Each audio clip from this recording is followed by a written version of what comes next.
महाप्रज्ञ गुरवे नमः। गुरवे नमः। गुरवे नमः।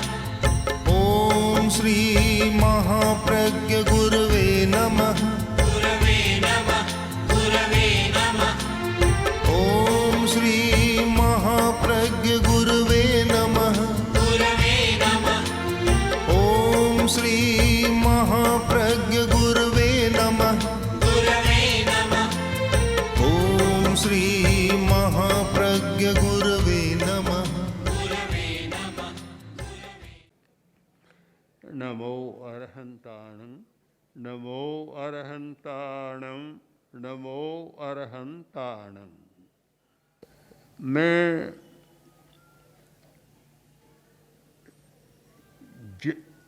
किसी व्यक्ति को देखता हूँ तो उस व्यक्ति की आकृति को नहीं देखता,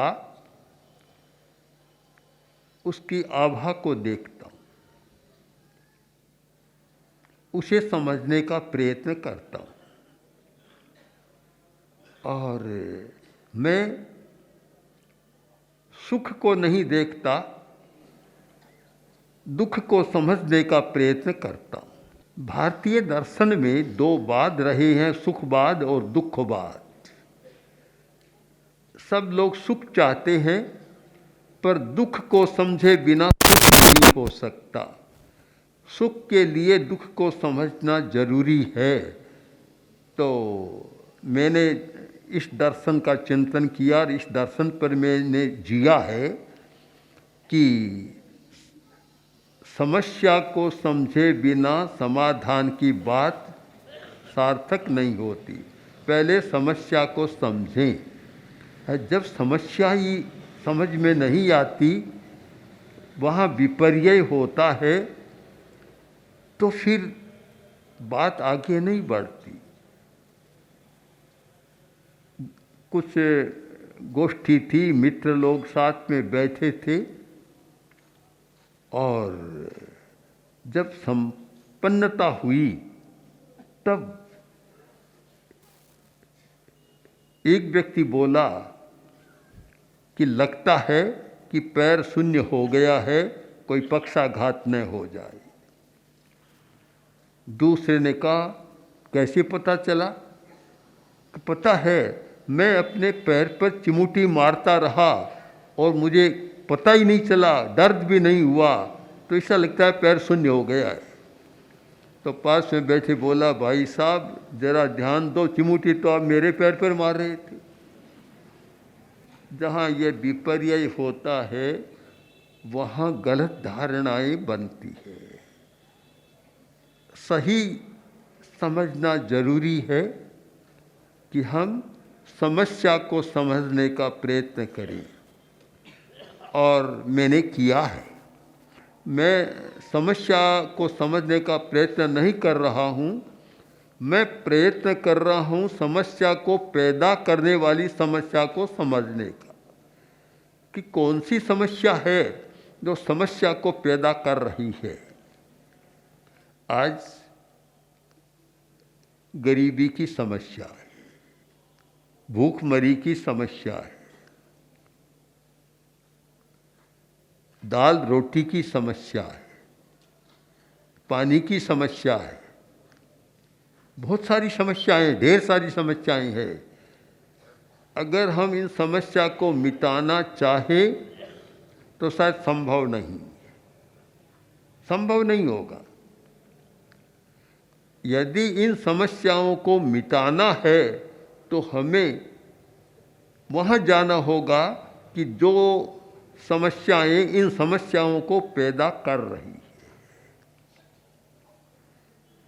रोटी की समस्या, पानी की समस्या पैदा कौन कर रहा है, हमें समझना होगा। वह समस्या है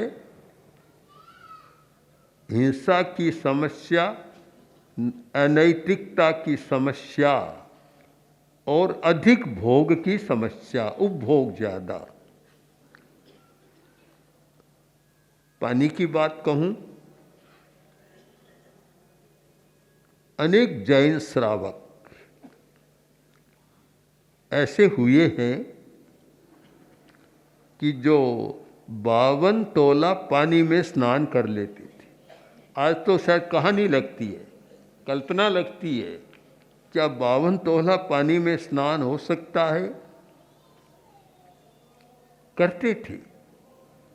और ये कहावत थी जैन परंपरा में, जैन श्रावकाचार में, कि पानी को वैसे बरतो जैसे कंजूस आदमी घी को बरतता है। एक बूंद भी व्यर्थ मत कमाओ, क्योंकि एक बूंद को समाप्त करने का मतलब है असंख्य जीवों की हत्या, हिंसा। ये एक जो धारणा थी, इस धारणा को अगर आज जीवित रखें तो शायद पानी की समस्या न हो। पीने को पानी नहीं मिल रहा है, बड़ी मुसीबत है और आने वाली है। क्यों आ रही है? कि इतना ज़्यादा अपव्यय हो रहा है, उपभोग ज़्यादा हो रहा है, और जिसका उपभोग ज़्यादा होगा वह समस्या पैदा करेगी। एक सिद्धांत है इकोलॉजी का, सृष्टि संतुलन का एक सिद्धांत है कि पदार्थ कम है, उपभोक्ता ज़्यादा है। उपभोक्ता बहुत और पदार्थ कम, और कुछ व्यक्ति इतना ज़्यादा उपभोग करें तो फिर दूसरों के लिए तो गड्ढा हो जाएगा। एक जगह पहाड़ बनेगा तो दूसरी जगह गड्ढा बन जाएगा। समस्या को पैदा करने वाली समस्या है असंयम। असंयम सारी समस्याओं की जड़ है। आचार्य तुलसी ने अणुव्रत का जो घोष दिया, संयमे खलु जीवनम, इस घोष में मैं वर्तमान की समस्याओं का समाधान देख रहा हूँ कि संयम है तो जीवन है। संयम करो, ज़्यादा खनन मत करो पृथ्वी का, ज़्यादा दोहन मत करो, संयम करो।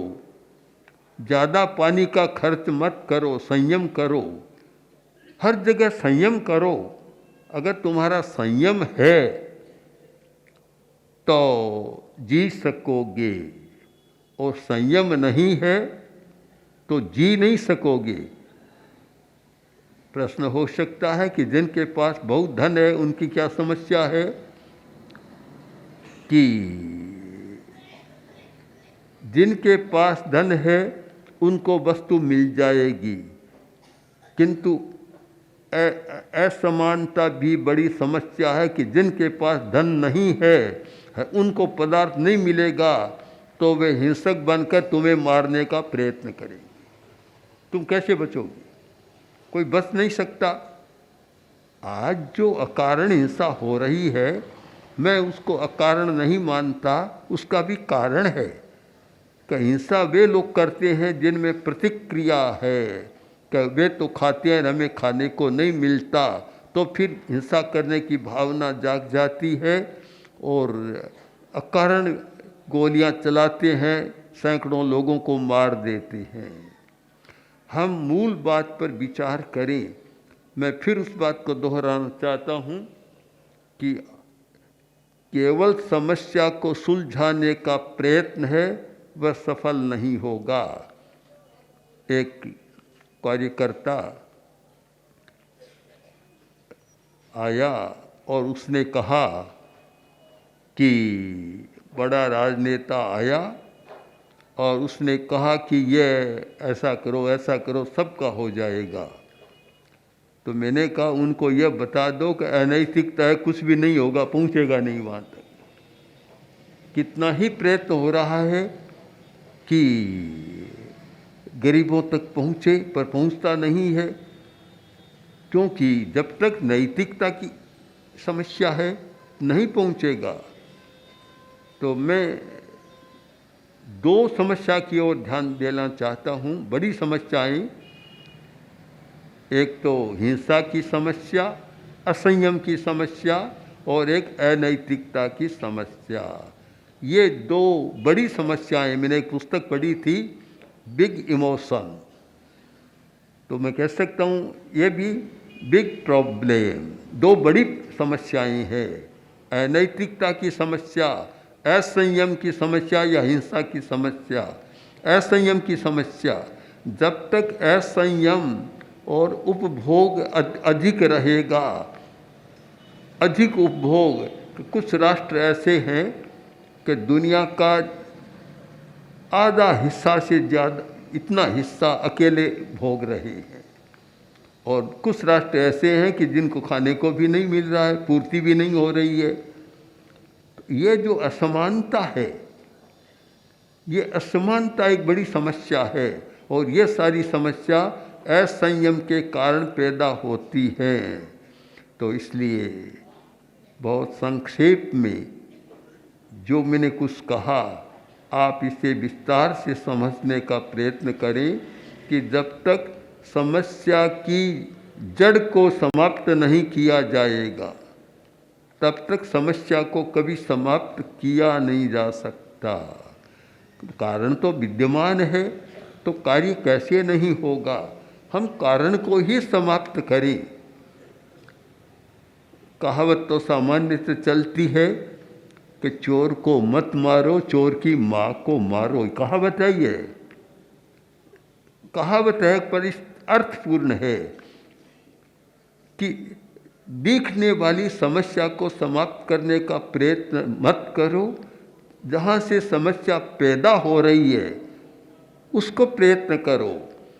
और मैं मानता हूँ कि भगवान महावीर ने एक सुंदर दर्शन दिया था, श्रावक के 12 व्रत। अब तक तो ऐसा ही समझा जा रहा है कि यह सामान्य बात है, किंतु आज मैं उन व्रतों को अर्थशास्त्रीय दृष्टि से देखता हूँ। आज उनको मैं समाजशास्त्रीय दृष्टि से देखता हूँ, और आज उनको मैं मानस शास्त्र, मनोविज्ञान की दृष्टि से देखता हूँ। तो ये 12 व्रत हैं, ये वर्तमान की बड़ी से बड़ी समस्याओं को सुलझाने का रास्ता दिखा सकते हैं। इतने महत्वपूर्ण है व्रत, उनको ठीक आज के परिप्रेक्ष्य में नहीं समझा गया, केवल साधारणतः समझा गया। अगर उनको आज के दूसरे शास्त्रों के संदर्भ में समझा जाए तो उनका मूल्य हमारी समझ में आ सकता है। क्योंकि मूल्य है वह कब आंका जाता है? मूल्यांकन तब होता है जब दूसरों के संदर्भ में हम तुलना करें, अन्यथा उसका कोई मूल्य समझ में नहीं आता, कोई पता ही नहीं चलता इसका कोई मूल्य है। मूल्य दूसरों की तुलना में करें। ऐसे अनेक प्रसंग अभी सामने हमारे आए कि अनुव्रत के प्रतिनिधि या कुछ हमारे दर्शन विचारों के प्रतिनिधि जब बाहर गए, उन्होंने बातें रखी तो लोगों को लगा ये तो बहुत बड़ा समाधान है, बहुत समाधान है। लंदन में अभी शिविर हुआ, उसमें इटली के 20 लोग आए थे, और जब अहिंसा प्रशिक्षण, अहिंसा दर्शन की बात उनके सामने रखी तो उन्होंने कहा कि यह तो बहुत नई बात है हमारे लिए, और इतने प्रसन्न हुए। उन्होंने कहा कि हमने अहिंसा को नए सिरे से समझने का प्रयत्न किया है, और अब हम और ज़्यादा लोगों को लेकर यहाँ आएंगे। तो आवश्यक है हमारे साधु साध्वियाँ, श्रावक समाज, श्रावक श्राविकाएँ सब समझने का प्रयत्न करें कि हम जो सामायिक कर रहे हैं, हम 12 व्रती बन रहे हैं, इनका इतना मूल्य है कि केवल हमारे तक नहीं, विश्व की बड़ी से बड़ी समस्या को सुलझाने का सूत्र इनमें छिपा हुआ है। उन सूत्रों को हम समझें, उस रहस्य को हम पकड़ें, रहस्य की बात समझ में आ जाए तो शायद बहुत बड़ा एक काम हो सकता है। व्यक्तिगत जीवन अच्छा बन सकता है, और एक सामाजिक जीवन भी अच्छा बन सकता है, और हम उससे आगे राष्ट्र और विश्व को भी कुछ दे सकते हैं। इसलिए आप लोग चिंतन करें, और जो प्रबुद्ध लोग हैं, पढ़े लिखे हैं, जिनका अध्ययन है, वे और अधिक चिंतन करें कि हम स्वाध्याय करें। स्वाध्याय गहराई से पढ़ें। बिना स्वाध्याय के, अध्ययन के बिना कुछ पता नहीं चलता, पता ही नहीं चलता। भीख मांग रहा है और कोई उधर से एक दैवज्ञ आया। दैवज्ञ जो भाग्य को जानने वाला या रेखाओं को जानने वाला, उसने देखा कि यह युवक, छोटा युवक है, नव युवक, भीख मांग रहा है। इसका ललाट तो बता रहा है कि ये भिखारी नहीं है। फेस रीडिंग करता है। दैवज्ञ देखता है आकृति को कि यह तो भिखारी तो नहीं हो सकता। पास में गया, जाकर बोला कि क्या कर रहे हो बच्चे? कि भीख मांग रहा हूँ। क्यों? कि क्या करूँ, मेरा पिता बहुत धनी था, मैं छोटा था तब उसका देहावसान हो गया और जो सारे लोग थे, मुनि आदि, सब ने घर को समाप्त कर दिया, संपत्ति को। अब कुछ पास में नहीं है तो क्या करूं, कोई चारा नहीं। उसने कहा तुम चलो, तुम्हारा घर तो है कहाँ, हवेली तो मेरी है, चलो वहाँ। गए, साथ में बैठे, बातचीत की और बातचीत करते करते उसने ध्यान से देखा और बोला तुम्हारे गले में क्या है? कहे कोई ताबीज़ है, खोलो निकालो। कहे नहीं ताबीज़ है कि नहीं, खोलो। खोला तो देखा कि उस ताबीज़ में कुछ नहीं, एक हीरा था, इतना हीरा कि जिसको पुराने ज़माने कहते 1.25 लाख का हीरा। तो कह रही तू गरीब कहाँ हो, तुम्हारे पास तो इतनी बड़ी संपत्ति है। और उस समय तो 1.25 लाख का मतलब आज के खरबों अरबों रुपये हो जाए, इतनी बड़ी संपत्ति है।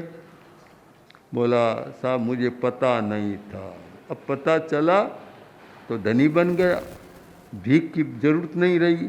मानता हूँ कि हर व्यक्ति के पास वह हीरा तो है, पर पता नहीं कि हमारे पास कुछ है। हम थोड़ा स्वाध्याय कर और उसे जानने का, देखने का प्रयत्न करें तो शायद बहुत कुछ पा सकते हैं।